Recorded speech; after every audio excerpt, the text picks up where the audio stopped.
الشيطان الرجيم بسم الله الرحمن الرحيم قل سيروا في الأرض ثم كيف كان عاقبة المكذبين کہہ دو زمین میں چلو پھرو پھر دیکھو کیسا تھا جھٹلانے والوں کا انجام۔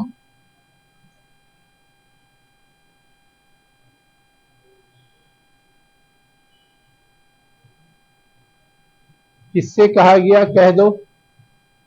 نبی کریم صلی اللہ علیہ وسلم سے۔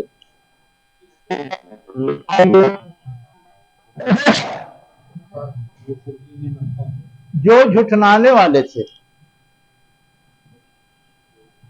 حضور کی رسالت کا انکار کر رہے تھے، اللہ کی وحی کو تسلیم کرنے کو تیار نہیں تھے، گویا جھٹلا رہے تھے۔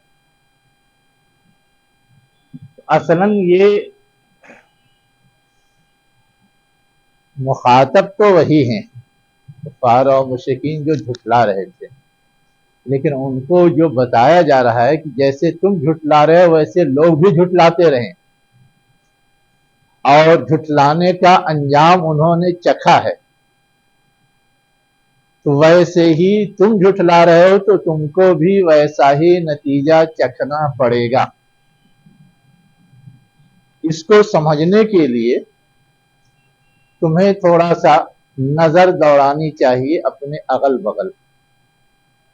اغل بغل کا مطلب کیا ہے؟ مکے میں تو کسی پہ عذاب نہیں آیا تھا پہلے سے، مکے کے اغل بغل طائف ہے، مدینہ ہے، جدہ ہے، یہاں بھی کسی پر عذاب نہیں آیا تاریخی طور پر، تو پھر اغل بغل سے کیا مراد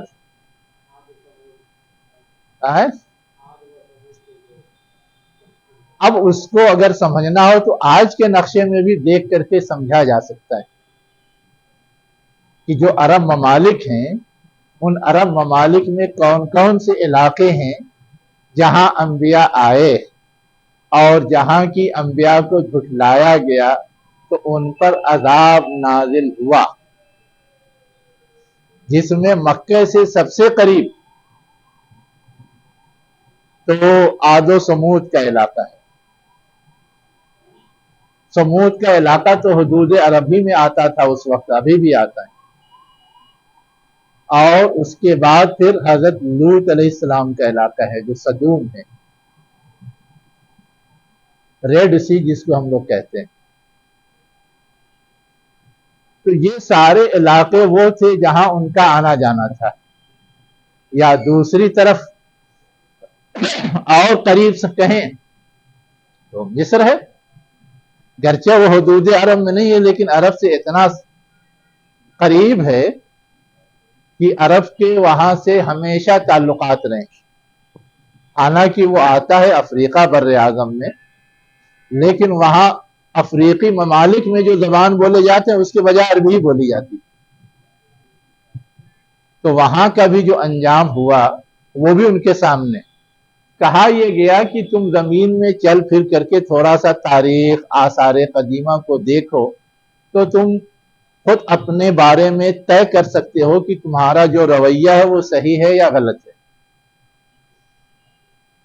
اب یہاں پر ایک سوال ہے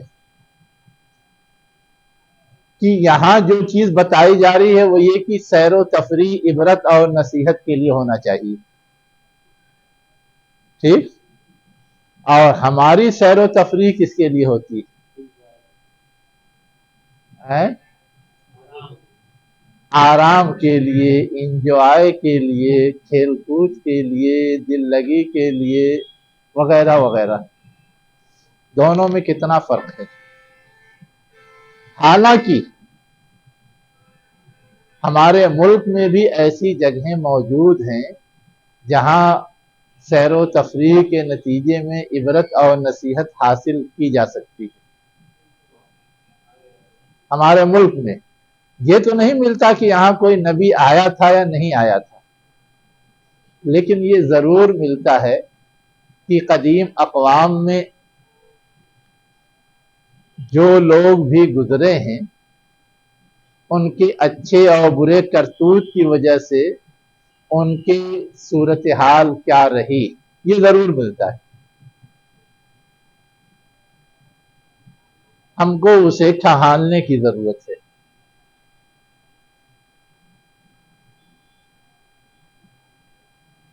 دوسری بات جو اس آیت میں سمجھنے کی ہے نا، وہ یہ ہے کہ فی الارض میں ارض سے مراد کیا ہے.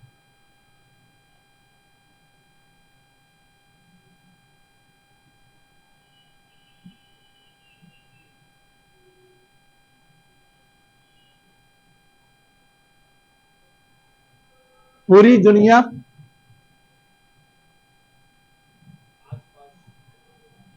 آس پاس کا علاقہ، یا دنیا سے ریلیٹڈ جتنی چیزیں ہیں سب.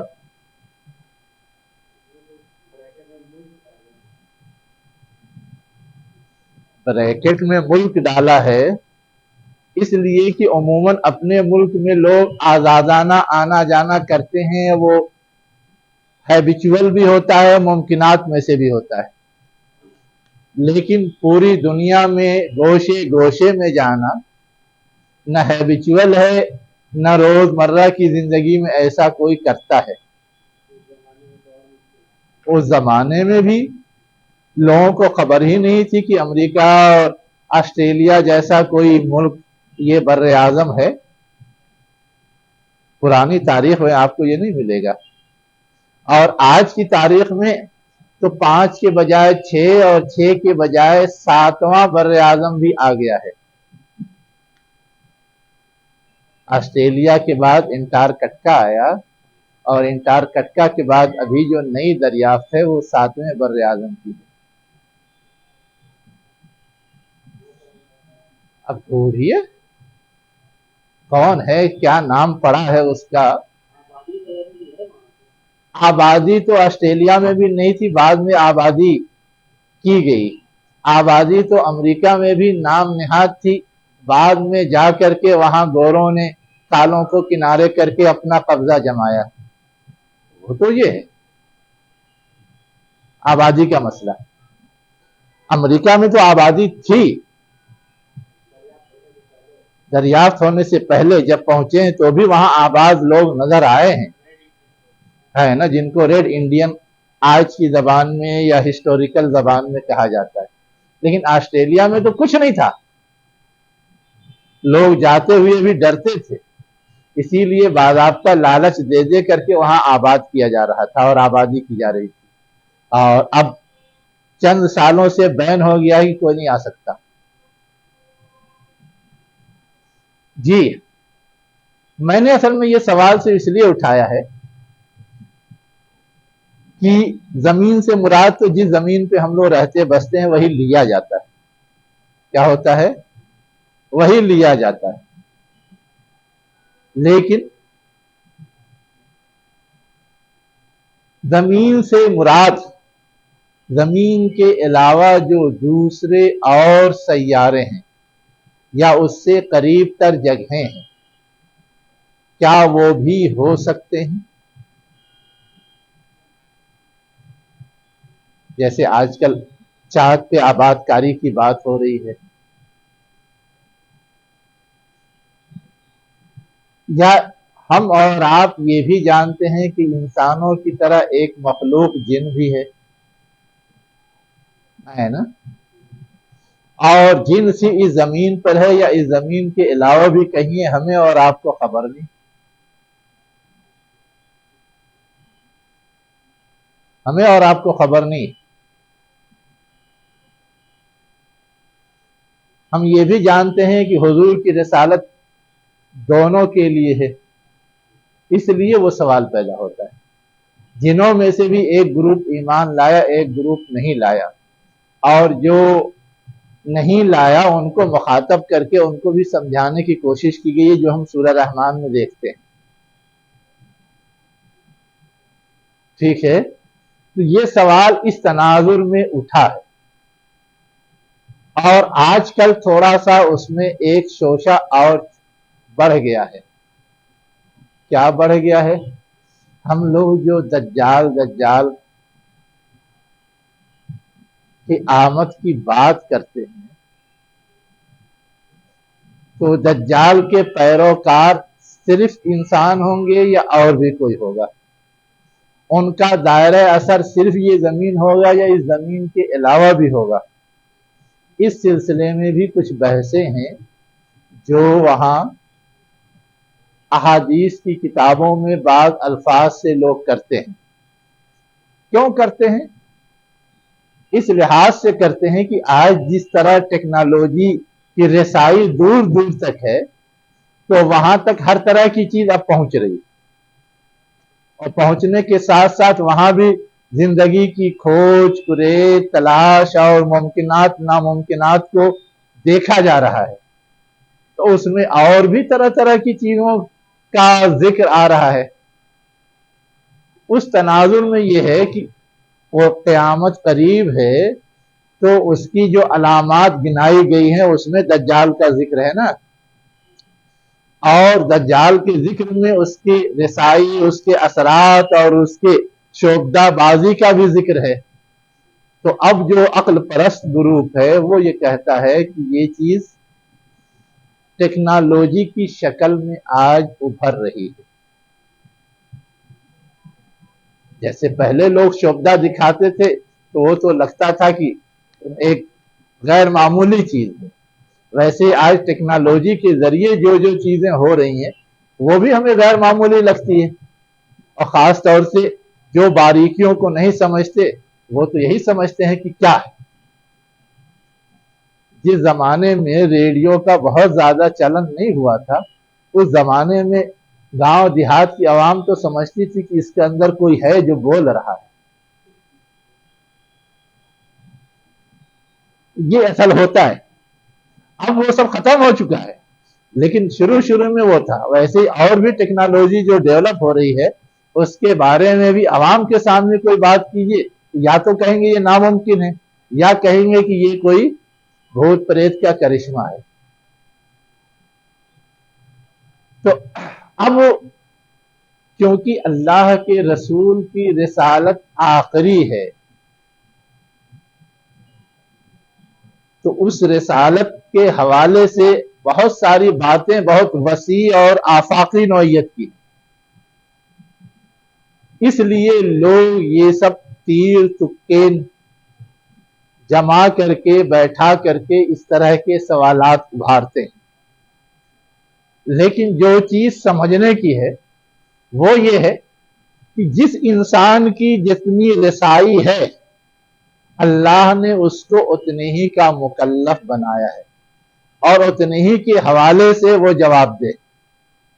حضور کے زمانے میں جو مخاطب تھے ان کی جو رسائی تھی وہیں تک پہنچ کر کے وہیں سے عبرت اور نصیحت حاصل کریں، اسی کے وہ مکلف تھے. آج ہماری اور آپ کی رسائی جہاں تک ہے وہاں تک ہم مکلف ہیں، اور آگے ہو سکتا ہے یہ رسائی اور آگے پھیلے تو وہ اس کے بھی مکلف ہو جائیں گے. یہ ہے ایک معقول بات اس سلسلے میں. تو سیرو فی الارض ایک جامع لفظ ہے، چاہے اس وقت ان کا علاقہ مراد لیں یا ان کا ملک مراد لیں یا جہاں تک وہ آنا جانا کرتے تھے وہ مراد لیں، اور آج ہم اس سے زیادہ آنا جانا کرتے ہیں تو ہم اس سے زیادہ مراد لے سکتے ہیں. کل کے لوگ اس سے زیادہ جانا جانا کریں گے اور زمین پر دیکھیں گے کہ کہاں کہاں کس کس طرح کے لوگ ہیں، کس کس طرح کی مخلوق آباد ہے، تو وہ ان کی رسائی ہو جائے گی. یہ ہے ایک اس میں معتدل بات. اس لیے میں نے فی الارض کے معنویت کو چھیڑا تھا. خاص طور سے جو جدید تفسیریں سائنسی اعتبار سے آ رہی ہے نا، اس طرح کی آیات جہاں زمین میں چلو پھرو کی بات ہے وہاں کہتے ہیں دیکھیے جب قرآن میں جغرافیے کا بھی علم بتایا گیا ہے، ہسٹری کا بھی علم بتایا گیا ہے اور سائیکولوجی کا بھی علم بتایا گیا ہے. تینوں چیزیں سیرو فی الارض میں آتی ہیں. جغرافیہ کیسے معلوم ہوا ہے؟ لوگ گھوم پھر کر کے مختلف علاقوں کے بارے میں معلومات جمع کی ہے تبھی تو جغرافیہ کی معلومات پوری ہوتی ہے. ہسٹری کیسے ہے؟ جو چیز نسل در نسل نقل ہوئی یا لکھی ہوئی نقل ہوئی.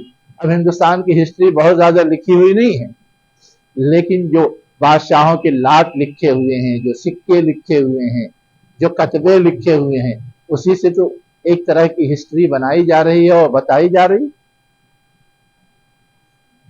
تو اس طرح کے جملوں سے وہ لوگ اتنے بڑے بڑے استدلال بھی کرتے ہیں۔ اب اس کے بعد ہے اگلی آیت۔ اس آیت کا تعلق پچھلے جو آیات آئی ہیں اس سے تھا، یہ تو اس رکوع میں شامل ہے، اس لیے ادھر ہم نے اس کو سمجھنے کی کوشش کی ہے، ورنہ اصلاً نئی بحث جو ہے یہ آیت نمبر 12 سے شروع ہوتی ہے۔ کیا ہے؟ قُل لِّمَن مَّا فِي السَّمَاوَاتِ وَالْأَرْضِ قُل لِّلَّهِ كَتَبَ عَلَى نَفْسِهِ الرَّحْمَةَ لَيَجْمَعَنَّكُمْ إِلَى يَوْمِ الْقِيَامَةِ لَا رَيْبَ فِيهِ۔ قُل کہو یا پوچھو، لمن کس کے لیے ہے یا کس کے اختیار میں ہے، کنٹرول میں ہے، ملکیت میں ہے، جو کچھ آسمانوں اور زمین میں۔ قل کہہ دو، للہ اللہ کے لیے۔ یہ سوال پوچھنے کے لیے کیوں کہا گیا؟ یہ اصل چیز ہے سمجھنے کی، پوری آیت سمجھ جائیں گے۔ جو مالک ہوتا ہے وہ مختار اور آزاد ہوتا ہے، وہ کسی کا پابند نہیں ہوتا۔ اگر کوئی کسی کا پابند ہے تو پھر وہ مالک نہیں ہو سکتا۔ اصلاً اللہ کا تعارف یہاں سے شروع کیا گیا ہے، اور اللہ کے بہت ساری ایسی خصوصیات گنائی گئی ہیں جو خصوصیات دنیا میں جتنے معبودوں کو پوجا جاتا ہے، جن کی عبادت کی جاتی ہے، جن کو شریک ٹھہرایا جاتا ہے، ان کے اندر نہیں پائی جاتی۔ جس میں سب سے پہلی بات یہ کہ آسمان اور زمین میں تقریباً ہر چیز کو پوجا جاتا ہے، لیکن ان میں سے کوئی چیز ایسی نہیں ہے جو مختار کل ہو، یعنی جس کو ایسا اختیار حاصل ہو کہ وہ جو چاہے کر لے۔ یہ خصوصیت صرف اللہ تعالیٰ کی۔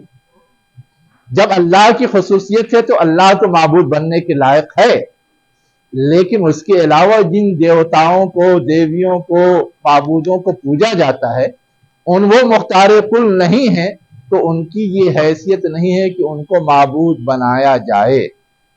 یہ ہے، اسی کو کہا گیا پوچھو کہ آسمانوں اور زمین میں جو کچھ ہے وہ کس کے اختیار میں ہے، کس کے کنٹرول میں ہے، کس کی ملکیت ہے۔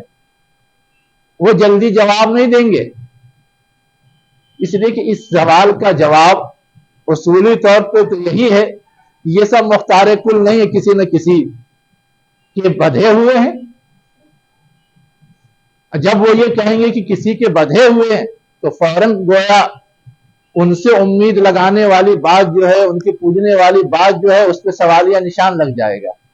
وہ جواب نہیں دیں گے، حالانکہ وہ سمجھ رہے ہیں، سارے مشرکین یہ سمجھتے ہیں کہ یہ مختار کل نہیں ہے، مختار کل تو کوئی بڑی ذات ہے، اور کہتے ہیں کہ ان کو تو ہم پوچھتے ہیں اس لیے کہ یہ ہماری شفاعت کریں گے، ہمارے لیے کچھ سفارش کر دیں گے، ہمیں کچھ اللہ سے قریب کرنے کا ذریعہ بن جائیں گے، یہ پہنچے ہوئے لوگ یہ کہتے ہیں، یہ نہیں کہتے کہ یہ مختار کل ہیں، لیکن وہ جواب بھی وہ نہیں دیں گے۔ اللہ تعالیٰ کہہ رہا ہے کہ تم ہی بتا دو، قل کہہ دو، للہ اللہ کے ملکیت ہیں، اللہ کے اختیار میں ہیں، اللہ کے کنٹرول میں۔ اب اس کے بعد اگلا جملہ ہے جو بظاہر لگتا ہے کہ اس جملے سے کوئی اس کا ریلیشن نہیں۔ کیا کہا جا رہا ہے؟ کتب علی نفسہ الرحمہ، اللہ تعالیٰ نے اپنی ذات پر کیا کیا ہے؟ رحمت کو لازم ٹھہرا لیا ہے، لکھ لیا ہے، لازم ٹھہرا لیا ہے، واجب کر دیا ہے۔ لَيَجْمَعَنَّكُمْ إِلَى يَوْمِ الْقِيَامَةِ، وہ تمہیں ضرور بالضرور قیامت کے دن کیا کرے گا؟ جمع کرے گا۔ لا ریب فیہ، جس قیامت کے دن کے آنے میں کوئی شک و شبہ نہیں۔ الذین خسروا انفسهم فهم لا یؤمنون، وہ لوگ جو اپنے آپ کو خسارے میں ڈالنے والے ہیں وہ ایمان نہیں لائیں گے، یعنی اس بات کو تسلیم نہیں کریں گے۔ تو بظاہر یہ لگ رہا ہے کہ اوپر کا سوال اور یہ جملہ بالکل ایک دوسرے سے اٹیچ نہیں، ان کا کوئی لنک یا ربط نہیں، حالانکہ ہے یہ کہ جن لوگوں نے مان لیا اللہ تعالیٰ نے ان کے لیے رحمت لکھ دی ہے، یہ ان کو ترغیب ہے کہ تم یہاں اصولی بات جب یہ سمجھ گئے تو تم کو مان لینا چاہیے، اب مان لوگے تو تم اللہ کے رحمت کے مستحق یقینی طور پہ بن جاؤ گے۔ اللہ نے یہ رحمت ایسے لوگوں کے لیے طے کر دی، اس لیے کہ طے ہے کہ قیامت کے دن اللہ کی رحمت کے مستحق صرف اہل ایمان ہوں گے۔ دنیا میں تو رحمت عام ہے، اللہ تعالیٰ اپنی رحمت سے ایک مومن کو بھی دنیا میں جینے کا سامان دیتا ہے اور ایک کافر اور مشرک کو بھی جینے کا سامان دیتا ہے، اس کی ساری ضروریات کا انتظام کرتا ہے جس سے وہ اپنی ساری ضروریات پوری کرتا ہے۔ لیکن قیامت کے دن ایسا نہیں ہونے والا ہے، قیامت کے دن رحمت صرف اور صرف اہل ایمان کے لیے ہے، اور وہ اس رحمت کو دینے کے لیے، نوازنے کے لیے اس نے ایک وقت طے کر رکھا ہے، اس لیے کہ دنیا تو دارالامتحان ہے، اس کا انعام یا اس کا بدلہ دینے کے لیے تو ایک الگ وقت ہے۔ تو یہ رحمت جو اہل ایمان کے لیے خاص ہے یہ آج نہیں ملے گا، آج آزمائش ہو سکتی ہے، پریشانی ہو سکتی ہے، مسائل کا سامنا ہو سکتا ہے، لیکن ایک دن ایسا آنے والا ہے جب لا محالہ ملے گا۔ اس کے بعد کہا جا رہا ہے کہ وہ لوگ جنہوں نے جھٹلایا، جو اس حقیقت کو نہیں تسلیم کر رہے ہیں کہ آسمان و زمین کی جتنی چیزیں ہیں سب اللہ کی ملکیت ہیں، اس کی کنٹرول میں ہے، اس کے اختیار میں ہے، وہ ایمان لانے والے نہیں ہیں۔ ایمان لانے والے نہیں کا مطلب یہ ہے کہ ایسا نہیں کہ ناسمجھی تھی اس لیے سمجھا دیا گیا تو مان جائیں گے، ایسا نہیں، جانتے بوجھتے وہ نہیں مان رہے ہیں اور انکار کر رہے ہیں، اس لیے کہ وہ بہت ساری ایسی چیزوں میں پھنس گئے ہیں، اپنی خواہشات کے غلام ہو گئے ہیں، اپنی چودراہٹ کے غلام ہو گئے ہیں۔ تو اب اگر اس چیز کو مان لیں گے تو چودراہٹ ہونی پڑے گی، اللہ کی بالادستی، رسول کی بالادستی قبول کرنی پڑے گی۔ اگر اس بات کو مان لیں گے تو خواہشات نفس پہ کنٹرول کرنا پڑے گا، تو اب یہ چیز وہ کرنا نہیں چاہتے، اس لیے وہ ایمان نہیں لا رہے ہیں، اس لیے نہیں کہ وہ سمجھ نہیں رہے ہیں، ان کو بتا دیا گیا، ان کو دلائل دے گیا، ان کی فہمائش کے لیے کچھ انتظام کر دیا گیا تو وہ سمجھ نہیں رہے ہیں، ایسا نہیں ہے، سمجھتے بوجھتے جانتے بوجھتے دوسری چیزوں میں پھنس کر کے وہ اس کا انکار کر رہے ہیں، اسے نہیں مانیں گے، اسے نہیں تسلیم کریں گے۔ اب یہ بات اللہ کے رسول کو سمجھائی گئی، صحابہ کرام کو سمجھائی گئی، ایسا نہیں ہے کہ تم اللہ کا پیغام پہنچا رہے ہو، ان کو سمجھ میں نہیں آ رہا ہے، تم دلائل دے رہے ہو تو دلائل ان کی سمجھ سے بالاتر ہیں، ایسا نہیں ہے۔ اصل چیز یہ ہے کہ اس کے انکار، اسے جھٹلانے کا سبب کچھ اور ہے، اس لیے وہ مان کے نہیں دے رہے ہیں، تو تم اس کے لیے پریشان نہیں، تمہاری ذمہ داری اسے پہنچانا ہے، نہ ماننے کا بھگتان وہ بھگتیں گے۔ یہ ہے مطلب اس دوسری آیت کا۔ ہاں، تو کیا اس کا یہ مفہوم نہیں ہو سکتا ہاں کہ اللہ تعالیٰ نے اپنے اوپر رحمت کو فرض قرار کر لیا ہے، یعنی اللہ بالکل، تعالیٰ رحیم ہے، ہاں تو لوگوں کا یہ سوال آتا ہے کہ جب اللہ تعالیٰ کی نافرمانی ہم کر رہے ہیں ہاں تو اللہ تعالیٰ ہمارے اوپر عذاب کیوں نہیں بھیجتا؟ ان کی فرمائش بھی ہوتی تھی ہاں ہاں کہ اللہ تعالیٰ یہ عذاب کیوں نہیں بھیج رہا ہے، ہاں ہاں تو اسی کا یہاں پر جواب دیا جا رہا ہے کہ اللہ تعالیٰ رحیم ہے ہاں اور ترنت پکڑ نہیں رہا، تم کو ایک مہلت دے رہا ہے، ہاں ہاں۔ یہ مقصد نہیں ہو سکتا؟ دیکھیے، اللہ تعالیٰ جو مہلت دے رہا ہے اس کا ریزن رحمت ہے، یہ آپ کہہ رہے ہیں، لیکن اس کا ریزن رحمت نہیں ہے، اس کا ریزن اللہ کی سنت ہے کہ کوئی بھی ذمہ داری کسی کے سپرد کی جائے اس کو ایک ڈیڈ لائن دی جائے، ہے نا، کہ اس ڈیڈ لائن میں تمہیں یہ کام انجام دینا ہے۔ اب اس ڈیڈ لائن سے پہلے ہی اگر اس کی گرفت کر لی جائے گی تو یہ ظلم ہو جائے گا، اس لیے اللہ تعالیٰ گرفت نہیں کرتا، اس لیے نہیں کہ اللہ رحیم ہے، اللہ رحیم ہے تو اس رحمت کا تقاضا تو کل کو یہ بھی ہو جائے گا، جیسا کہ جاہل کہتے ہیں کہ اللہ رحیم ہے تو معاف تو کر ہی دے گا، کچھ بھی کرو اللہ تعالیٰ نے تو کہا ہے اتنا گناہ کر کے آؤ گے تو بھی میں معاف کر دوں گا۔ لیکن یہ بھول جاتے ہیں کہ جہاں یہ کہا ہے وہیں شرط رکھی ہے کہ مجھ کو اپنا بڑا مانو گے تب،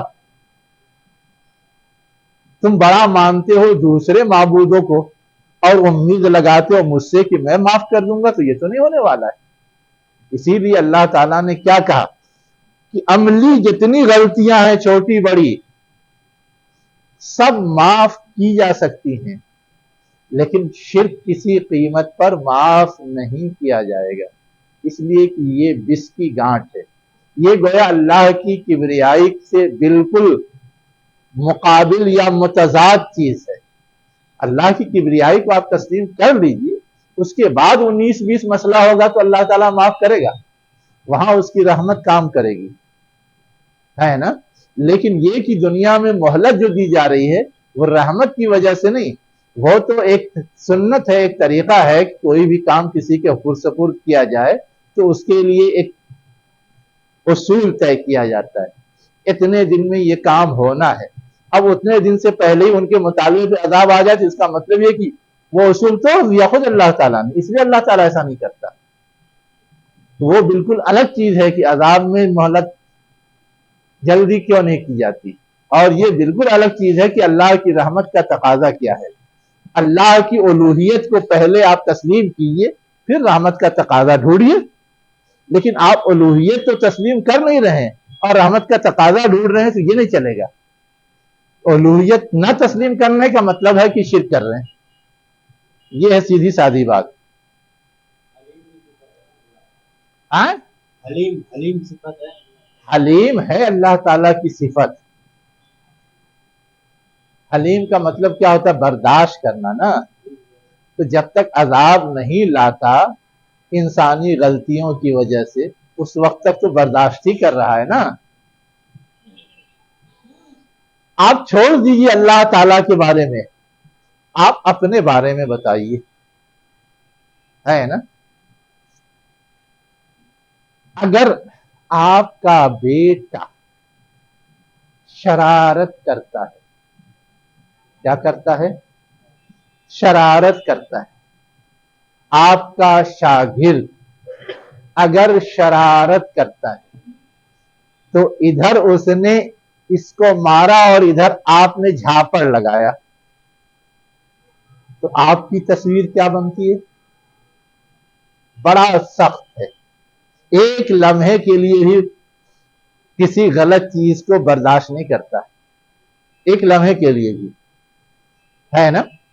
تو لوگ کہہ سکتے ہیں کہ ایسی بھی کیا جلدی ہے تھوڑا سنبھلنے کا، تھوڑا کیا کہتے ہیں سوچنے کا، تھوڑا سمجھا بجھا کر کے اس کو صحیح ٹریک پر لانے کی کوشش کرنی چاہیے تھی۔ لیکن وہی آپ کا لڑکا ہے اور وہی آپ کا شاگرد ہے، شرارت کرتا ہے، آپ سوکھتے ہیں، سمجھاتے ہیں، کچھ ایسا کر دیتے ہیں کہ وہ سنبھل جائے، سمجھ جائے کہ وہ غلط کر رہا ہے۔ ایک بار کہتے ہیں، 2 بار کہتے ہیں، 3 بار کہتے ہیں، 4 بار کہتے ہیں، 5 بار کہتے ہیں، 10 بار کہتے ہیں، ٹھیک، سمجھاتے ہیں۔ کسی اور کو بھی کہتے ہیں کہ وہ بھی سمجھا دے، آپ کے بیٹے کو یا آپ کے شاگرد کو، یا پرنسپل کو کہتے ہیں، سپروائزر کو کہتے ہیں، وغیرہ وغیرہ۔ لیکن ان سب کے باوجود اگر وہ نہیں سنبھلتا تو اس کے بعد آپ اس کی پٹائی کرتے ہیں. اس کے بعد کیا کرتے ہیں؟ اس کی پٹائی کرتے ہیں. تو اس پٹائی پر کوئی آپ کے بارے میں یہ الزام لگایا کہ یہ بڑا سخت ہے، نہیں لگائے گا. کوئی یہ آپ کو دوش نہیں دے گا کہ اس نے غلط کیا ہے، ٹھیک ہے، کوئی دوش نہیں دے گا. تو اللہ تعالیٰ کے حلیم ہونے کا مطلب ہے کہ اتنے دن تک جو چانس دیا، موقع دیا سنبھلنے کا، یہ ہے حلیم ہونے کا مطلب. یہ مطلب نہیں ہے کہ سرے سے کوئی گرفت ہی نہ کرے، سرے سے کوئی سزا ہی نہ دے، چاہے پانی سر سے اونچا ہو جائے. اب دوسرے لوگ متاثر، ہاں سب ڈھونڈ ڈھونڈ کے رکھے ہوئے ہیں.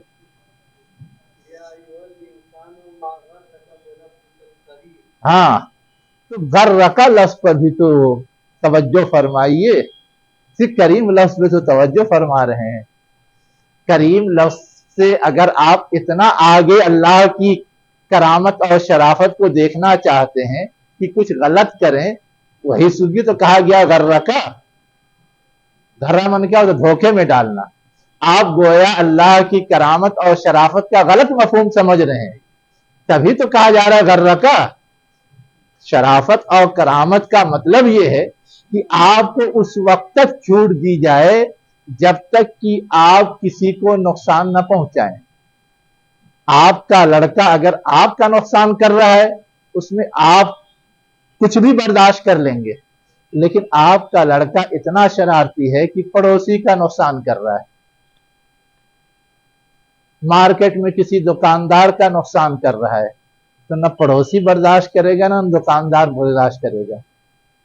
اس وقت بھی آپ کہیں گے کہ ہاں اس کا باپ بڑا شریف ہے، کہیں گے نا؟ کہیں گے. جب تک آپ کا نقصان کر رہا تھا تو کہہ سکتے ہیں کہ ہاں بیٹا شرارت کرتا ہے، سمجھا بجھا رہے ہیں، اصلاح کی کوشش کر رہے ہیں، سارا نقصان اٹھا رہے ہیں. اس وقت آپ کی شرافت کے قائل رہیں گے. لیکن جب ان کا نقصان ہوگا آپ کی شرافت بھی اڑ جائے گی. گویا اب آپ کی شرارت اس کو زیادہ خطرناک راہ پہ لے جا رہی، دھوکے میں ڈال رہی. تو مطلب یہ ہے کہ شرافت کی بھی ایک حد ہے جس حد تک ہی اللہ تعالیٰ چھوٹ دیتا ہے، اور جہاں وہ حد ختم ہو جاتی ہے وہاں پھر اللہ تعالیٰ دوسروں کے حقوق کے تحفظ کے لیے گرفت کرتا ہے. اپنا کوئی لاکھ نقصان کرے، ٹھیک ہے، اس کا حساب کتاب قیامت کے دن ہوگا، لیکن دوسرے کا نقصان کرے تو وہ تو یہیں دلواتا ہے اللہ تعالیٰ. قصاص ہے نا. آپ اپنا ہاتھ کاٹ کے بیٹھ جائیے، پیر کاٹ کے بیٹھ جائیے، سر پھوڑ کے بیٹھ جائیے، کچھ بھی کر کے بیٹھ جائیے، کوئی قصاص ہے؟ نہیں ہے. آپ نے کیوں کاٹا، کیوں سر توڑا، کل اللہ تعالیٰ پوچھے گا. کوئی معقول وجہ تھی یا نہیں تھی. لیکن دوسرے کا کاٹا، دوسرے کا پھوڑا، دوسرے کا توڑا تو اللہ تعالیٰ کل کا انتظار نہیں کر رہا ہے، کہہ رہا ہے کہ یہیں لے لو بدلہ. ہاں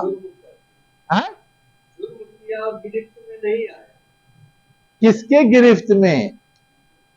کسی اور کا نقصان کیا تو اس کی گرفت میں تو آئے گا ہی وہ، اس لیے کہ وہ تھوڑا نا اپنا بدلہ چھوڑنے والا ہے. ہاں ٹھیک، ہاں ہاں ہاں ہاں تو بچا ہے نا، اللہ کی کریمی کی وجہ سے بچا ہے. ہاں اگر اللہ کی کریمی نہیں ہوتی ہاں ہاں تو ترنت گرفت میں آ جاتا ہے. اس لیے کہ حقوق العباد پہ ڈاکہ مارا ہے. ہاں ہاں. اور دوسرا یہ ہے کہ اللہ تعالیٰ کریم ان کے لیے ہے جو اللہ کو مانتے ہیں اور ان سے غلطیاں ہو جاتی ہیں، وہ توبہ کرتے ہیں، ان کے لیے کریم ہے، نہ کہ ان کے لیے. دو مفہوم آ رہا ہے. ہرگز نہیں، مفہوم ایک ہی ہے، آپ نے سمجھا دو ہے. حضرت عمر رضی اللہ عنہ کے زمانے کا ایک واقعہ ہے کہ ایک چور پکڑ کے لایا گیا تو کہہ رہا ہے کہ میں نے پہلی چوری کی ہے. اللہ کے رسول کہہ رہے ہیں کہ یعنی حضرت عمر کہہ رہے ہیں کہ نہیں، تمہاری یہ پہلی چوری نہیں، تمہاری سزا میں چھوڑوں گا نہیں، بخشوں گا نہیں، تمہیں لامحالہ ہاتھ کٹوانا پڑے گا، کاٹا جائے گا تمہارا ہاتھ، ہے نا؟ اب اللہ یہ حضرت عمر رضی اللہ عنہ نے اس پہ سزا کو نافذ کر دی، لیکن اس کی سمجھ میں یہ نہیں آ رہا تھا کہ حضرت عمر کو کیسے خبر ہوئی کہ یہ میری پہلی چوری نہیں، کئی بار کی چوری ہے، یعنی اس سے پہلے بھی میں کئی بار چوری کر چکا ہوں، حالانکہ میں تو کبھی پکڑا نہیں گیا، کسی کو میری چوری کی خبر نہیں ہے۔ حضرت عمر کو کیسے خبر ہو گئی کہ وہ ڈنکے کی چوٹ کہہ رہے ہیں کہ یہ تمہاری پہلی چوری نہیں ہے؟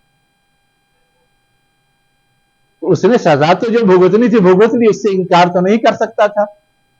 حضرت عمر رضی اللہ عنہ کے سامنے تو اور کسی کی مجال نہیں چلتی تھی، سب جانتے تھے کہ یہ الٹا سیدھا کرتے نہیں ہیں، کہہ رہے ہیں تو جنہیں یہ سزا معاف کریں گے، اور ان کے پاس کوئی نہ کوئی پروف ہوگا جب کہہ رہے ہیں ڈنکے کی چوٹ کی تم نے پہلے بھی چوری کی ہے، تو سزا تو بھگت لی۔ اس کے بعد حضرت عمر رضی اللہ عنہ سے پوچھا کہ یہ بتائیے کہ آپ کو کیسے معلوم کہ میں نے اس سے پہلے چوری کی؟ آپ ڈنکے کی چوٹ کہہ رہے تھے کہ اس سے پہلے چوری کی ہے۔ حضرت عمر رضی اللہ عنہ نے کیا کہا؟ حضرت عمر رضی اللہ عنہ نے کہا کہ اللہ تعالی پہلی چوری پہ کسی کو نہیں پکڑواتا، جب وہ ڈھیٹ ہو کر کے بار بار چوری کرنے لگتا ہے تب اللہ تعالیٰ اس کو کسی کے ہتھے چڑھا دیتا ہے۔ تو تم پکڑ کر کے میرے پاس لے آئے گئے بحیثیت حکمراں عدالت میں، اس کا مطلب یہ ہے کہ یہ تمہاری پہلی چوری نہیں تھی، تم نے اس سے پہلے بھی کی ہے، اس لیے میں نے کہا کہ تم جھوٹ بول رہے ہو کہ یہ تمہاری پہلی چوری ہے۔ تو اس نے تسلیم کیا، ہاں آپ کی بات صحیح ہے، میں نے اس سے پہلے بھی کی ہے۔ اب اس سے آپ اندازہ لگائیے، اللہ کی کرامت بھی ہے، لیکن جب وہ اس حد سے آگے بڑھ گئی کہ نقصان ہوگی تو اللہ کی گرفت بھی ہے کہ اس کو پکڑوا دیا اور اس میں سزا بھی نافذ ہوگی۔ تو جب تک نقصان ایسا نہیں ہے کہ جو ناقابل برداشت ہو، جس کا اندازہ چھوٹی موٹی چوری کی، اس سے کوئی بہت بڑا نقصان نہیں پہنچتا کسی کو۔ چھوٹی چوری میں تو یہ بھی ہے کہ 10 درہم سے کم کی چوری کی تو ہاتھ نہیں کاٹا جائے گا، یہ بھی تو ہے نا فتویٰ۔ تب تو ہمیں وہ ساری چیزوں کو سمجھنا چاہیے کہ رعایت یا کرامت کی حد کہیں ختم ہوتی ہے اور اس کے بعد وہ حد ٹوٹتی ہے تو حد نافذ ہوتی ہے اور گرفت بھی اللہ کی جلوہ گر ہوتی ہے۔ جب تک چھوٹ ملی، ہاں ہاں، جب تک ایک چوری، دو چوری، تین چوری تک چھوٹ ملی ہے، ہاں ہاں، تب تک تو اللہ کی کرامت رہی ہے اس کے ساتھ۔ بالکل رہی ہے۔ میں نے کیا کہا، کرامت کی بھی ایک حد ہے اور وہ ایک سنت ہے اللہ کی کہ ایک حد تک وہ رعایت دیتا ہے، اس کے بعد پھر گرفت کرتا ہے، حد ہے۔ یہ مطلب کرامت کا نہیں نکالا جا سکتا اب وہ شریف ہے تو کبھی گرفت ہی نہیں کرے گا، ہے نا؟ اسی کو کہا گیا ما غرک بربک الکریم۔ چلیے ہو گیا۔ وَلَهُ مَا سَكَنَ فِي اللَّيْلِ وَالنَّهَارِ وَهُوَ السَّمِيعُ الْعَلِيمُ، اور اسی کی ملکیت ہے وہ جو ٹھہرتی ہے رات میں اور دن میں، وَهُوَ السَّمِيعُ الْعَلِيمُ، اور وہی ذات کیا ہے، سننے والی ہے، جاننے والی۔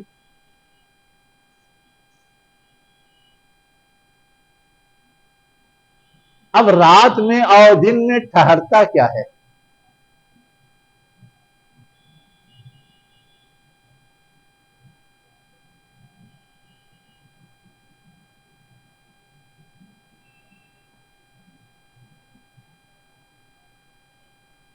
لفظی معنی تو یہ سکنا، ٹھہرنا، رہنا، آباد ہونا۔ دیکھیے دن میں تو انسان کی چہل پہل رہتی ہے اور رات میں شیاطین کی چہل پہل رہتی ہے، جس کا اشارہ ہے احادیث میں۔ ایک مطلب تو یہ ہو سکتا ہے کہ سارے انسان اور سارے جن اور شیاطین سب اللہ کے کنٹرول میں ہیں. میں نے انسان سے آگے جن اور شیطان بھی کہا ہے، جس میں جو انسان میں نہیں آتے. ایک مفہوم تو لوگوں نے یہ لیا ہے نا. دوسرا مفہوم کیا لیا ہے کہ ایک وہ چیز ہے جو مادے کی شکل میں آسمان اور زمین میں موجود ہے، جسامت کی شکل میں، اور ایک وہ چیز ہے جو جسامت کی شکل میں موجود نہیں. اندھیرا کا کوئی جسم ہے، روشنی کا کوئی جسم ہے، تو رات میں اندھیرا ہوتا ہے، اس کی کوئی جسامت نہیں، لیکن اس پہ بھی اللہ کا کنٹرول ہے. جب چاہے اندھیرا کرے، جب چاہے اجالا کرے. اس اندھیرے اور اجالے سے بھی لوگ بہت فائدہ اٹھاتے ہیں. پوری کمائی اجالے میں کرتے ہیں اور پوری شرارت اندھیرے میں کرتے ہیں. تو یہ جو اندھیرا اور اجالا ہے اور اس میں لوگوں کے آرام کرنے یا چلت پھرت کی شکلیں ہیں، یا انسان کے علاوہ دوسری مخلوقات کے کام اور مصروفیات ہیں، ان پر بھی کنٹرول اللہ کا ہے. یہ بات کیوں کہی گئی؟ ہم اور آپ جانتے ہیں کہ جو شرک اور کفر میں مبتلا ہیں وہ کاہنوں کے ذریعے جنوں کو بھی پوچھتے تھے، یا ان کو بھی با اختیار اور متصرف مانتے تھے، اور یہ بھی سمجھتے تھے کہ یہ کاہن جنوں کے ذریعے غیب کی خبریں حاصل کرتے ہیں وغیرہ وغیرہ. تو یہ اس بیک گراؤنڈ میں ساری باتیں ہیں کہ صرف کائنات میں جو چیز تمہیں نظر آتی ہے، تمہارے سامنے ہے، تمہارے تصرف میں ہے، صرف وہی اللہ کی ملکیت نہیں ہے. جو چیز تمہیں نظر نہیں آتی، جس تک تمہاری رسائی نہیں ہے، صرف تصوراتی طور پہ تم ان کو بڑا مانتے ہو. جنوں کو، کاہنوں کو، یا ان کے رسائی جو اور دوسرے مخلوق تک مانتے تھے، صرف تصوراتی تھا، وہمی تھا. وہ ساری چیزیں بھی اللہ کے کنٹرول میں ہیں، تو وہ بھی تمہیں کوئی فائدہ نہیں پہنچا سکتی جب اس پہ اللہ کا کنٹرول ہے. اللہ چاہے گا تو وہ ہوگا، اللہ نہیں چاہے گا تو نہیں ہوگا. وَهُوَ السَّمِيعُ الْعَلِيمُ، وہ سننے والا بھی ہے اور جاننے والا بھی ہے. سننے اور جاننے کا مطلب تھوڑا سا ہے. ایک تو کسی کی طرف سے کوئی چیز آئے، اور ایک یہ ہے کہ ہم خود اپنی ایبیلٹی سے کسی چیز کو جان جائیں. تو سننے میں ہوتا کیا ہے؟ کوئی سناتا ہے تو ہم واقف ہوتے ہیں، آگاہ ہوتے ہیں. اور علم میں کوئی سنائے نہ سنائے، ہماری اپنی رسائی جہاں تک ہوتی ہے وہاں تک ہم واقف ہو جاتے ہیں. تو اللہ تعالیٰ کا معاملہ یہ ہے کہ کوئی اگر کچھ کہے تو وہ اس تک پہنچتا ہے. اور خود اللہ کی خوبی یہ ہے کہ وہ ہر ایک تک پہنچ سکتا ہے اپنے علم کی بنیاد پر. کوئی چیز اس سے چھپی ہوئی نہیں ہے، نہ کوئی مخلوق، نہ اس کائنات کی کوئی چیز، نہ کسی کا کوئی احساس اور جذبہ. اب کسی کے دل میں کیا نیت ہے نہ ہم اس کے عمل سے پکڑ پاتے ہیں، نہ ہم اس کی بولی سے پکڑ پاتے ہیں. کوئی بہت تجربہ کار ہے تو ایک اندازہ لگاتا ہے، لیکن اس کے باوجود دھوکہ کھا سکتا ہے. لیکن اللہ تعالی کا علم اتنا وسیع ہے کہ وہ آپ کیا سوچ رہے ہیں، آپ کا کیا احساس ہے، آپ کا کیا شعور ہے، آپ کے ذہن میں کیا وسوسہ آ رہا ہے، آپ کے ذہن میں کیا خیال آ رہا ہے، سب اس کے علم میں.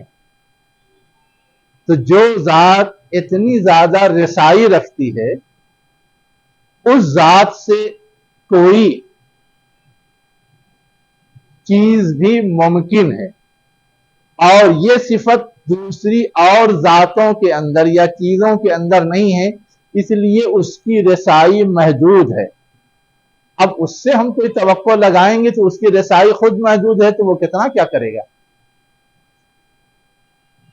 فار ایگزامپل، ہمارا دشمن ہمارے خلاف کیا سازش کر رہا ہے، ہمیں اگر آگاہی نہیں تو ہم اس کے سازش کا شکار ہو جائیں گے. لیکن ہمارا دشمن کیا سازش کر رہا ہے اللہ کو سب خبر ہے. اب اگر اللہ ہمارا حمایتی اور سرپرست ہے تو وہ تو ہمیں خبر ہو جائے گی، اللہ ہم کو بتا دے گا یا ہماری حفاظت کا انتظام کر دے گا. اب اللہ کے رسول کو کیسے خبر ہو گئی کہ حاطب بن بلتع نے ایک ہماری جنگی تیاری کی خبر مکہ والوں کو لکھ کر کے بھیجی ہے نا، اور وہ بھی عورت کی چوٹی میں بندھا ہوا ہے. عام حالات میں تو اس کا اندازہ لگانا بہت مشکل ہے،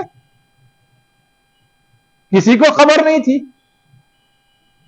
حاطب بن بلتع جانتے تھے، وہ عورت جانتی تھی، لیکن اللہ کے رسول نے اپنے نمائندے بھیجے، ان کو بتایا اور کہا کسی قیمت پہ وہ لے کر حاصل کرنا ہے، وہ تحریر حاصل کرنی. وہ جھٹلاتی بھی رہی، کہتی بھی رہی ایسا کچھ نہیں ہے، لیکن کہا کہ ابھی تمہیں مار کے ننگا کر کے برابر کر دیں گے. تب پھر نکال کر کے دیا. ہاں، نہ اس کا خدا جھوٹا ہے نہ جھوٹا ہے. میں صرف یہ سمجھا رہا تھا کہ اللہ کی رسائی اتنی ہے کہ اس کے علاوہ جس کو بھی معبود بنایا جا رہا ہے اس میں کسی کی اتنی رسائی نہیں ہے. اس لیے وہ تمہاری محتاجی کو، تمہاری ضرورت کو پورا کرنے پہ اس قدر قادر نہیں ہے جس قدر اللہ تعالیٰ قادر ہے. جیسے یہی معاملہ ہے، ہمارا دشمن ہمارے خلاف سازش کرے، اگر مشرکوں کے معبود بھی یہ صلاحیت نہیں رکھتے کہ ان کو خبر ہو جائے کیا سازش ہو رہی ہے اور ان کو بچانے کے لیے وہ ان کے پیٹھ پہ کھڑے ہو جائیں، لیکن ہم جس ذات کو مانتے ہیں اسے سب خبر ہے اور وہ بچانے کے لیے ہمارے پیٹھ پہ کھڑا بھی ہے. یہ وہ بات ہے جو سمجھنے کی ہے. ٹھیک ہے، اب آگے کیا کہا جا رہا ہے؟ قل اغیر اللہ اتخذ ولیا، کہ اے نبی ان سے سمجھا دو، بتا دو کہ جب ہمارا خدا ان خوبیوں کا مالک ہے تو کیا اللہ کے علاوہ کو میں سرپرست بناؤں، اس سے اپنی حاجت اور ضرورت پیش کروں، جبکہ اس کی خصوصیت یہ بھی ہے فاطر السماوات والارض، آسمان اور زمین کا پہلی بار پیدا کرنے والا ہے. فاطر مانے پیدا کرنے والا تو ہوتا ہے، لیکن پہلی بار بغیر اسباب کے، بغیر کسی نقشے کے، بغیر کسی تیاری کے، کہا کن فیکون ہو گیا.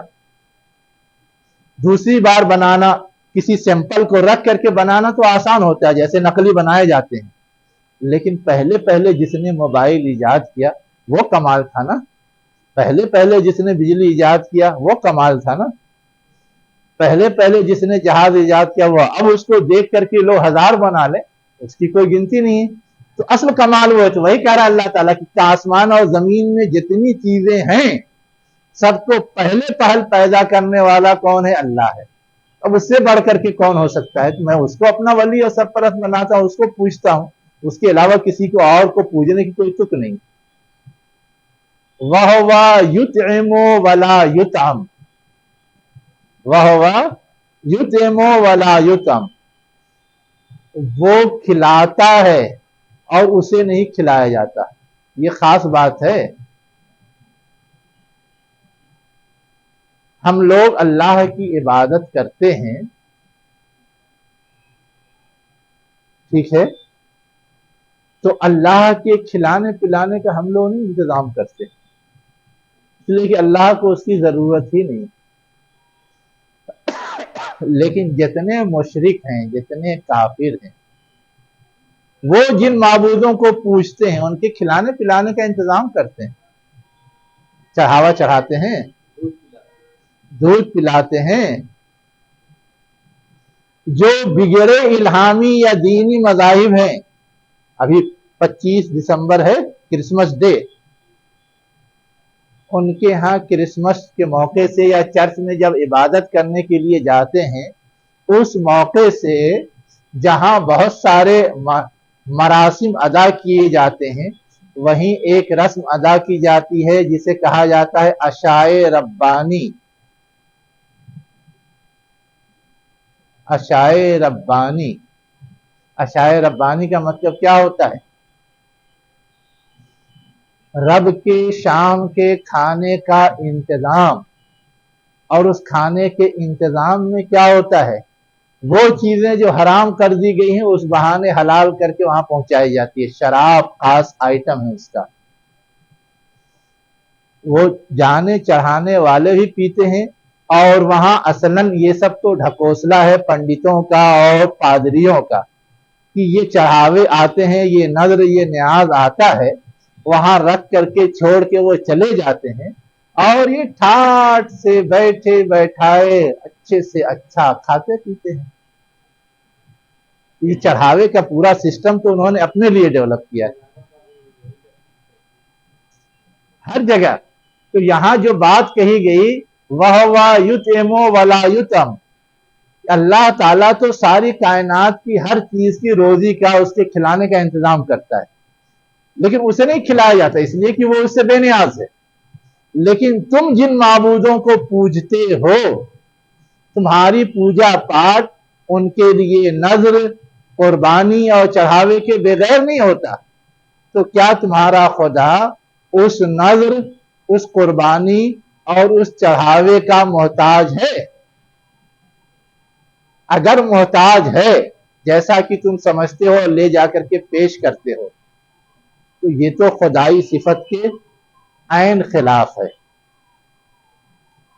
یہ گویا ایک طرح سے ان کو طنز کیا گیا ہے، تعریض کی گئی ہے، ان کو ایک کچوکا لگایا گیا ہے کہ اتنی موٹی سی بات تم کو سمجھ میں نہیں آتی۔ اس کے بعد آگے کیا کہا جا رہا ہے؟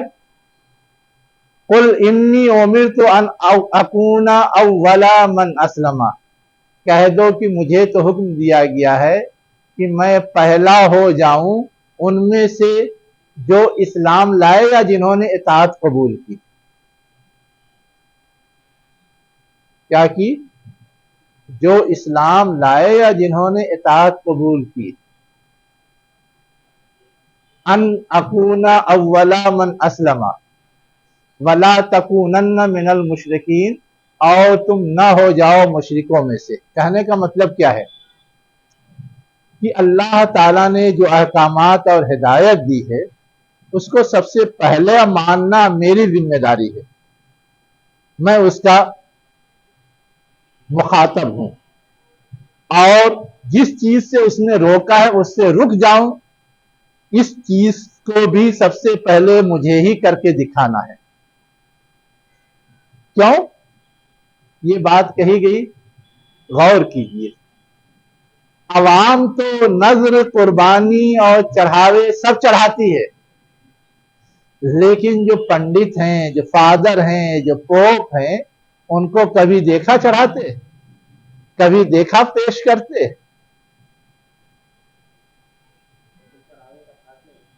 صرف کھانے کے لیے وہ ہیں۔ اگر وہ بھی ہماری طرح مخلوق ہیں، اللہ کے بندے ہیں، تو اللہ کو خوش کرنے کے لیے تو ان کو بھی چڑھانا چاہیے۔ اسلام تو کسی رسول کو بھی اس سے بری نہیں کہتا، اسے بھی قربانی کرنی ہے، اسے بھی نماز پڑھنی ہے، اسے بھی اللہ کے سارے احکامات بجا لانے ہیں۔ کسی میں اگر کوئی کوتاہی کی تو پکڑا جائے گا۔ کوئی بڑے سے بڑا عالم دین ہے، بڑے سے بڑا امام ہے، رہنما ہے، کسی معاملے میں اس کے لیے رعایت نہیں ہے، اسے بھی نماز پڑھنی ہے، اسے بھی قربانی کرنی ہے، اسے بھی زکوٰۃ دینا ہے، جو احکامات ہے سب پورا کرنا ہے، کوئی استثناء نہیں ہے۔ لیکن یہ جو شرک کا پورا کھیل ہے، اس میں عوام تو سب کچھ کرتی ہے، اور جو ان کے گرو ہوتے ہیں یا ان کے ہیڈ ہوتے ہیں ان کو کچھ نہیں کرنا ہے، بیٹھ کے صرف سمیٹنا ہے۔ اب آپ دیکھیے ہندوستان کے بعض مندر کے جو ٹرسٹ ہیں، جب سے ٹرسٹ لازمی کر دیا انگریزوں نے، تب سے جو رقم آتی ہے وہ ان کے اکاؤنٹ میں رہتی ہے، حالانکہ سارے اخراجات جتنے ہیں سب کو دینے کے بعد صرف 5 مندروں کی ساری اماؤنٹ اگر جمع کر دی جائے تو وہ حکومت کے اپنے وسائل سے زیادہ، اتنا وہاں سونا اور نقدی جمع ہے، اتنا جمع ہے ان کے اکاؤنٹ میں۔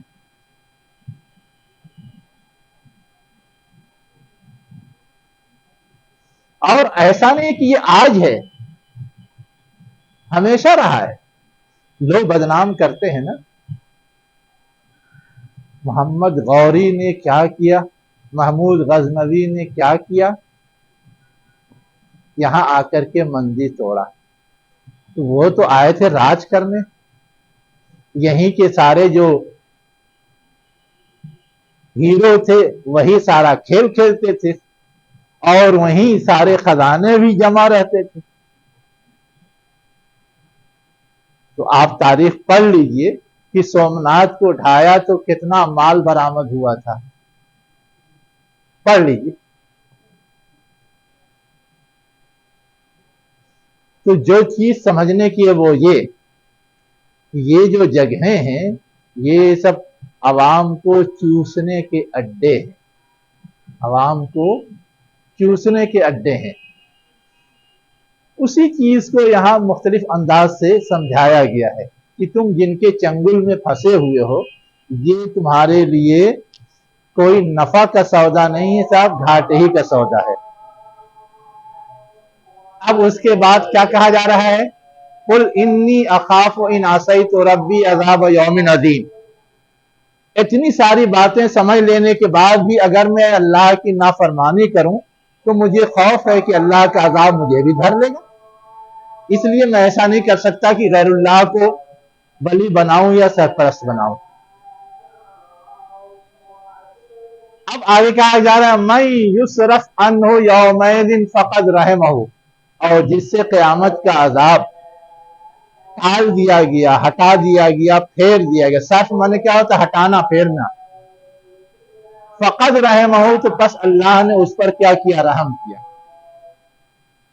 وذالک الفوز العظیم، اور یہی بڑی کامیابی ہے۔ یہ کیوں کہا گیا کہ اللہ نے رحم کیا؟ اس کی تشریح حدیث کے اندر موجود ہے کہ کوئی انسان فرشتہ نہیں ہو سکتا، جب دارالامتحان میں ہے تو کوئی نہ کوئی غلطی ہو سکتی ہے اس سے، اور اس غلطی پر اگر اللہ مواخذہ کرے تو وہ کسی نہ کسی سزا کا مستحق ٹھہرے گا۔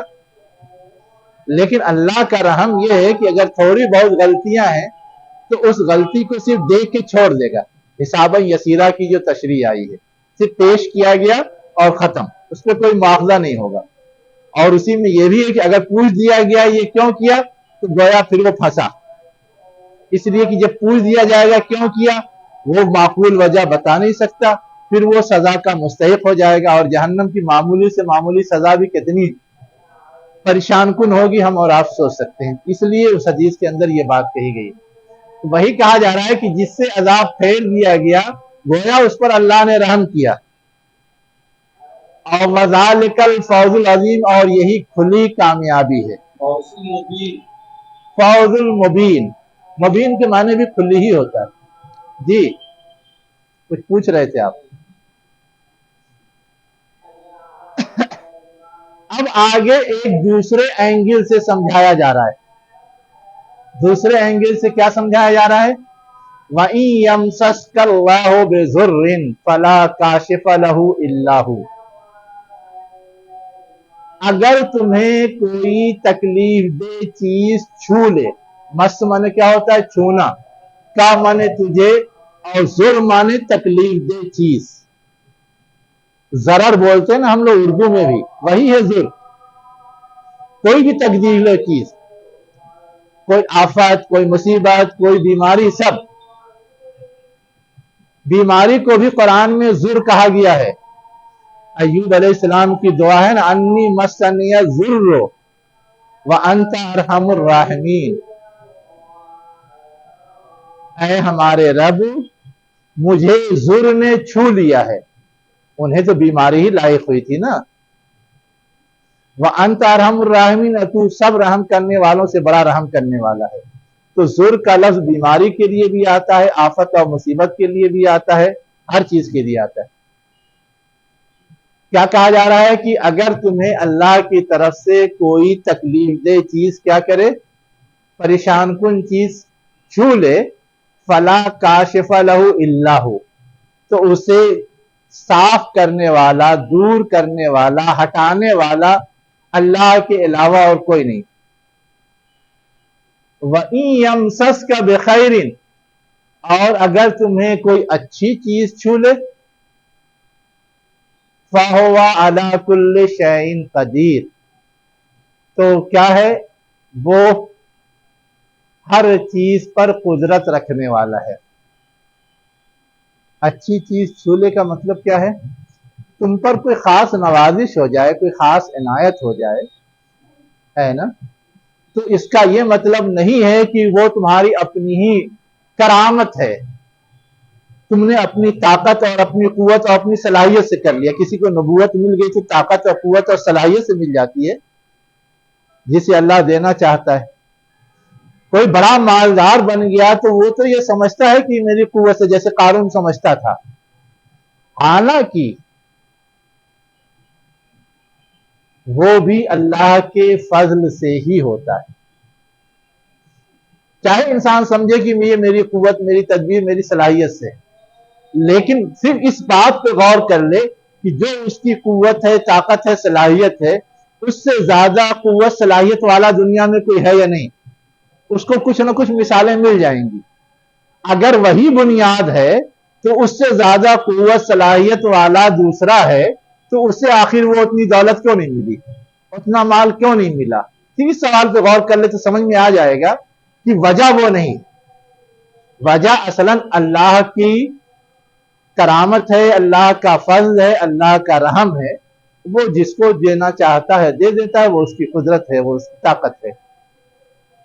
کیوں دیتا ہے، یہ ایک اہم سوال ہے، اس کو بھی سمجھنے کی ضرورت ہے. اللہ تعالیٰ دے کے بھی آزماتا ہے اور محروم رکھ کر کے بھی آزماتا ہے. اللہ تعالیٰ یہ کر سکتا تھا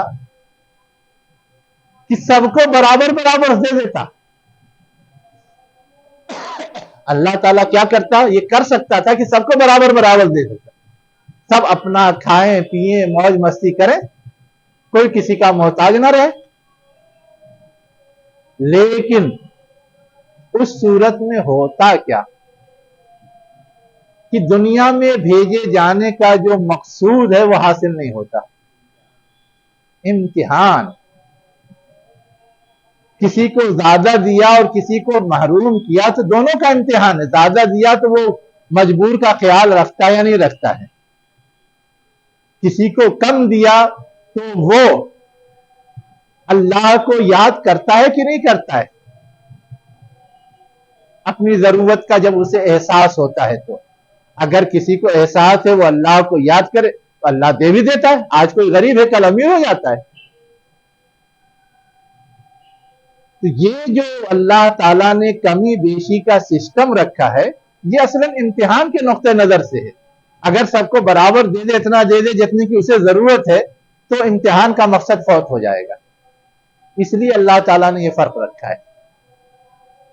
اب آگے کیا کہا جا رہا ہے، وَهُوَ الْقَاهِرُ فَوْقَ عِبَادِهِ وَهُوَ الْحَكِيمُ الْخَبِيرُ، اور اللہ تعالیٰ ہی کی ذات وہ ہے جو اپنے بندوں کے اوپر کیا ہے، حاوی ہے، زبردست ہے، سب سے زیادہ قوت اور طاقت رکھنے والا ہے، وہی حکمت والا بھی ہے اور وہی باخبر بھی ہے.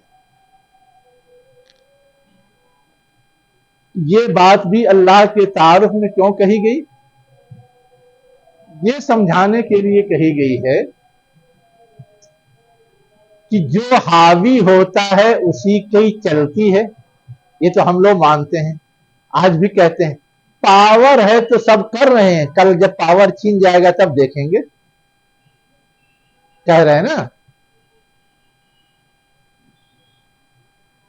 تو گویا ہم بھی نفسیاتی اور انسانی طور پہ یہ سمجھتے ہیں کہ جس کے پاس پاور ہے وہ جو چاہتا ہے کر لیتا ہے، لیکن ہمیں اور آپ کو یہ بات بھی معلوم ہونا چاہیے کہ دنیا میں کسی کے پاس کسی طرح کا پاور ہے، چاہے وہ اقتدار کا پاور ہو، چاہے علمی صلاحیت کا پاور ہو، چاہے دولت کا پاور ہو، چاہے عہدے اور منصب کا پاور ہو۔ اب جج کی کرسی پہ بیٹھا ہے، رشوت لیتا ہے، تب تو پیسہ ہے، ورنہ تو اصل اس کے منصب کی اہمیت ہے نا، وہاں اس کے پاس پاور ہے کہ وہ جس کے بارے میں جو چاہے فیصلہ سنا دے۔ ٹھیک، اللہ تعالیٰ کہہ رہا ہے کہ یہ جتنے پاور والے ہیں ان سب کا پاور محدود ہے، فوق عباد ہی، یہ سب اللہ کے بندے ہیں اور ان کے اوپر پاور کس کا ہے؟ اللہ کا ہے۔ تو گویا سب سے ہائی پاور جس کو ہم کہہ سکتے ہیں وہ اللہ کا ہے۔ باقی مخلوقات میں جس کے پاس بھی جس لیول کا پاور نظر آ رہا ہے وہ سب لیمیٹڈ پاور ہے۔ کیا ہے؟ لیمیٹڈ پاور ہے۔ تو اب جب مخلوقات کے پاس لیمیٹڈ پاور ہے تو وہ اللہ کا برابر یا اللہ کا مد مقابل یا اللہ جیسا تو نہیں ہو سکتا، معبود جیسا تو نہیں ہو سکتا۔ آگے جو کہا گیا حکیم ہے، تو اس نے پاور کی یہ جو تقسیم کی ہے یوں ہی نہیں کی، اس کے پیچھے بھی حکمت ہے۔ آگے جو کہا گیا خبیر ہے، تو اللہ تعالیٰ نے جو پاور کی تقسیم کر رکھی ہے اس کے پیچھے بھی کچھ نہ کچھ اسباب ہیں، اور ان اسباب سے اللہ تعالیٰ باخبر ہے۔ اب کیا اسباب ہیں اور کیسے باخبر ہے، اس کو سمجھنے کے لیے میں لمبی تقریر بھی کر سکتا ہوں، لیکن صرف آپ خضر علیہ السلام کا جو واقعہ قرآن میں بیان ہوا ہے اس کو سامنے رکھ لیں تو سمجھ جائیں گے۔ جو کچھ ہوا یا کیا خضر علیہ السلام نے، تو ان کو تو ایک اختیار دیا ہوا تھا، اللہ تعالیٰ نے کیا، لیکن اس کو حضرت موسیٰ علیہ السلام سمجھتے رہے کہ سب غلط کیا، سب غلط کیا۔ لیکن بعد میں اس کے پیچھے جو حکمتیں تھیں جس سے اللہ باخبر ہے اور جس کی وجہ سے خضر کو ڈپیوٹ کیا تھا کہ تم ایسا ایسا کرنا، جب یہ بات موسیٰ علیہ السلام کو سمجھا دی، بتا دی، تو ان کے بھی بھیجے کا پرت کیا ہوا؟ کھل گیا، اور ان کو بھی سمجھ میں آ گیا کہ ہاں جو کچھ ہوا سب میں تو عین حکمت ہے۔ اب یہ خبر اللہ تعالیٰ کو ہے، اس لیے اللہ تعالیٰ نے اسی لحاظ سے اپنا پورا نظام قائم کر رکھا ہے، ہماری سمجھ میں آئے چاہے نہ آئے، لیکن اللہ نے وہ قائم کر رکھا ہے۔ تو صرف اتنی سی بات اس واقعے کی روشنی میں آپ سمجھنے کی کوشش کریں تو سمجھ میں آئے گا خبیر کا مطلب کیا ہے، کہ اللہ دنیا کائنات کے اندر جو نظام، جو سسٹم، جو کچھ بھی اتھل پتھل ہے، اللہ تعالیٰ کو ہر ایک کی خبر ہے، اور اللہ تعالیٰ نے کسی نہ کسی حکمت کے تحت ہی یہ سب کچھ سیٹ کر رکھا ہے، بنا رکھا ہے۔ اب اس کے بعد پھر اللہ کے رسول کو خطاب کر کے کہا جا رہا ہے کل ای شیء اکبر و شہادتن، کہ میں نبی ہوں، میرے پاس اللہ کی وحی آتی ہے، میں تم کو اللہ کا پیغام سنا رہا ہوں، اللہ کی وحدانیت کی اتنی باتیں تو میں نے بتا دی، اس کے باوجود بھی تم میری بات پہ کان نہیں دھر رہے ہو، تو یہی کہہ کے نہ ٹالتے ہو کہ واقعتاً تم رسول ہو تو اللہ نے کوئی فرشتہ کیوں نہیں بھیجا کہ وہ گواہی دیتا کہ ہاں یہ اللہ کے رسول بن کر کے آئے ہیں؟ ایسا مطالبہ کرتے تھے نا وہ، یا اللہ نے کوئی معجزہ کیوں نہیں ایسا آپ کو دیا کہ جس معجزے کو ہم دیکھ کر کے مان لیتے کہ ہاں آپ اللہ کے رسول ہیں؟ اصلاً ان کے اس طرح کے جو مطالبے تھے، اس مطالبے کے جواب میں یہ بات کہی جا رہی ہے۔ کیا کہی جا رہی ہے؟ ایو شیء اکبر و شہادتن، کون سی چیز شہادت کے لیے سب سے بڑی ہو سکتی ہے؟ بتاؤ۔ اب وہ اللہ کی طرف سے معجزے کا مطالبہ تو کر رہے تھے، فرشتے کا مطالبہ تو کر رہے تھے، لیکن یہ ان کو معلوم ہے کہ اللہ کے مقابلے میں فرشتے بھی مخلوق ہیں، اللہ کے مقابلے میں کوئی معجزہ بھی ہے تو وہ بھی اللہ ہی کا دیا ہوا ہے۔ تو اگر ان سب سے اوپر خود اللہ ہی گواہ ہے،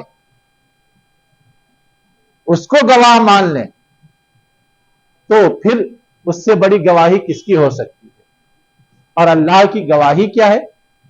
اللہ کی گواہی یہ ہے کہ اللہ نے اپنا کلام مجھے دیا، اور وہ کلام ایسا دیا کہ کسی معجزے سے کم نہیں ہے، وہ کلام ایسا دیا کہ اس سے اعلیٰ اور بہتر کوئی بات ہو نہیں سکتی، چاہے اس کو زبان کے پیرائے میں تولیں، چاہے اس کو تعلیمات کے پیمانے میں تولیں، چاہے اس کو فصاحت اور بلاغت کے پیمانے میں تولے، کسی پیمانے میں تولے، اعجاز قرآن کے جتنے پہلو ہیں ہر پہلو سے اللہ کو کہنے کا مطلب کہ قل اللہ شہید، کہہ دو کہ اللہ گواہ ہے بینی و بینکم، میرے اور تمہارے درمیان۔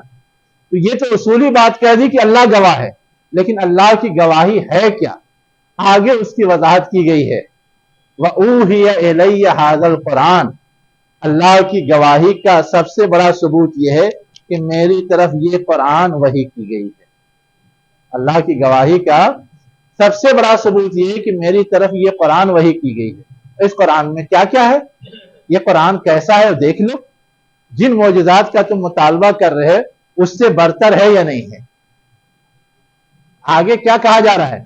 یوں ہی نہیں وحی کی گئی ہے، لِأُنذِرَكُمْ بِهِ، تاکہ میں تمہیں اس قرآن کے ذریعے کیا کروں؟ ڈراؤں، جو غلط سلط حرکت کرتے ہو اس کے برے انجام سے خوف دلاؤں، وَمَنْ بَلَغَ، اور ان کو بھی ڈراؤں جن تک یہ قرآن پہنچے۔ اب ان کو بھی ڈراؤں جن تک یہ قرآن پہنچے کا مطلب یہ ہے کہ نبی کی زندگی تو محدود ہے، نبی کی رسائی تو محدود ہے۔ اب نبی صحابہ کو بتا رہے ہیں، صحابہ دوسروں کو بتا رہے ہیں ادھر ادھر پھیل کر کے۔ نبی بھی مر گئے، صحابہ بھی مر گئے، لیکن قرآن کو اللہ تعالیٰ نے محفوظ کر دیا، رہتی دنیا تک وہ پہنچ رہا ہے، سارے انسانوں تک۔ تو وہ وَمَنْ بَلَغَ کا مطلب یہ ہے کہ جس تک پہنچے ان سب کو ڈرانا، یہ قرآن کے نزول کا مقصد ہے۔ أَإِنَّكُمْ لَتَشْهَدُونَ أَنَّ مَعَ اللَّهِ آلِهَةً أُخْرَىٰ، کہ اس معجزے کے آ جانے کے بعد بھی کیا تم اس بات کی گواہی دیتے ہو کہ اللہ کے ساتھ دوسرے بہت سارے خدا بھی ہیں، دوسرے بہت سارے معبود بھی ہیں؟ اس کے بعد اللہ تعالیٰ کہہ رہا ہے کہ ان کو بتا دو، لا اشہدو، میں یہ گواہی نہیں دیتا، میں صرف ایک خدا کو مانتا ہوں۔ قل انما هو الہ واحد، کہہ دو کہ بے شک وہی ایک معبود ہے۔ واننی بریء مما تشرکون، اور میں بری ہوں، الگ ہوں، علیحدہ ہوں ان سے جنہیں تم شریک ٹھہراتے، میں ان کو نہیں مانتا، میں ان کو ریجیکٹ کرتا ہوں۔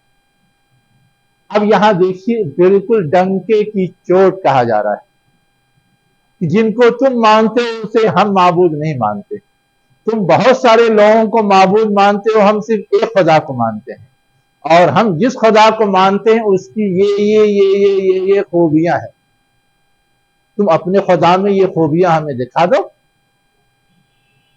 نہیں دکھا سکتے، تم کو بھی اسی خدا کو مان لینا چاہیے جس خدا کو میں مانتا ہوں۔ یہ پوری دعوت ہے، یہ پورا پیغام ہے۔ اب آگے کیا کہا جا رہا ہے؟ الذین آتیناہم الکتاب یعرفونہ کما یعرفون ابناءہم الذین خسروا انفسہم فہم لا یؤمنون۔ ترجمہ تو اس کا یہ ہے کہ وہ لوگ جنہیں ہم نے کتاب دی، یعنی اہل کتاب، چاہے وہ یہود ہو چاہے نصارہ ہو، یعرفونہ اسے جانتے ہیں۔ کسے جانتے ہیں؟ چاہے حضور کو لیں چاہے قرآن کو لیں، ٹھیک ہے؟ کما یعرفون ابناہم، جیسے اپنے بیٹوں کو پہچانتے ہیں۔ بیٹوں کے پہچاننے میں کوئی دھوکہ نہیں کرتا۔ ہم اور آپ کسی کی اولاد کو پہچاننے میں دھوکہ کھا سکتے ہیں، لیکن کوئی باپ اپنی اولاد کو پہچاننے میں دھوکہ نہیں کھاتا۔ ایک جیسے جڑواں بیٹے یا بیٹی پیدا ہو جائیں تو ان دونوں میں بھی ماں باپ اچھی طرح شناخت رکھتے ہیں کہ یہ فلانا ہے اور یہ فلانا ہے. باہر والے کنفیوز ہو سکتے ہیں کہ یہ زید ہے اور یہ خالد ہے، کبھی خالد کو کہہ دیں گے زید، کبھی زید کو کہہ دیں گے خالد، لیکن ماں باپ کبھی یہ دھوکہ نہیں کھاتے. تو وہی کہا جا رہا ہے کہ چونکہ یہ اہل کتاب پہلے انبیاء کو دیکھے ہوئے ہیں، انبیاء کی کیا خصوصیات ہوتی ہے وہ جانتے ہیں، تو محمد بھی نبی ہے، ان کو دیکھ کر کے انہیں پہچاننے میں کوئی دھوکہ نہیں ہو سکتا. عام لوگ اگر دھوکہ کھائیں، مشرکین دھوکہ کھائیں، ملحدین دھوکہ کھائیں جن کے درمیان کوئی نبی نہیں آیا ہے، تب تو سمجھ میں آ سکتی ہے. لیکن یہ اہل کتاب جن کے درمیان ہزاروں انبیاء آئے، تو یہ پہچان رہے ہیں، لیکن اس کے باوجود وہ اپنے آپ کو خسارے میں ڈالنے پہ تلے ہوئے ہیں اور ایمان نہیں لا رہے ہیں. تو یہ ان کی شرارت ہے. کیوں؟ اب یہاں پر ایک بات اور ہے سمجھنے کی. کیا ہے وہ ایک بات سمجھنے کی؟ سمجھنے کی بات یہ ہے کہ یہ سورہ تو مکی ہے، اور ہم نے پڑھا کہ مکے کے آخری زمانے میں نازل ہوئی تھی. مکے میں تو اہل کتاب تھے نہیں، ان کے حوالے سے یہ بات کیوں چل پڑی؟ ہاں، تو اصل میں جو بیک گراؤنڈ ہے وہ یہ کہ علمی اعتبار سے، مذہبی اعتبار سے وہ ان کو ایک طرح سے اہم مانتے تھے، اور اس سلسلے میں ان سے گفت و شنید، افہام و تفہیم اور گائیڈنس کا سلسلہ بھی چلتا تھا، اور اس سلسلے میں بہت سارے سوال و جواب بھی ان سے سیکھ کر کے، یا بہت سارے ہنسانے والے جملے بھی سیکھ کر کے حضور اور صحابہ کو الجھانے کی کوشش کیا کرتے تھے. تو ان کو بھی خطاب کر دیا گیا کہ وہ جو کچھ تم کو بتا رہے ہیں وہ بھی تم کو مس گائیڈ کرنے کے لیے بتا رہے ہیں، ورنہ وہ اچھی طرح جانتے ہیں کہ محمد واقعتاً نبی ہے. ان کے مس گائیڈ کرنے سے تم دھوکے میں نہ آؤ. انہی کی کتاب میں اور انہی کے رسولوں نے جو بات کہی ہے اس کو بھی اگر سامنے رکھو تو تمہیں یہ بات سمجھ میں آسانی سے آ سکتی ہے کہ محمد جو کہہ رہا ہے وہ برحق ہے، محمد برحق نبی ہے، اور جس چیز کی یہ دعوت دے رہا ہے توحید کی، وہی توحید اصل صحیح ہے، اور ان لوگوں نے اپنا سب کچھ بگاڑ رکھا ہے. ان لوگوں نے کیا کیا؟ اپنا سب کچھ بگاڑ رکھا ہے.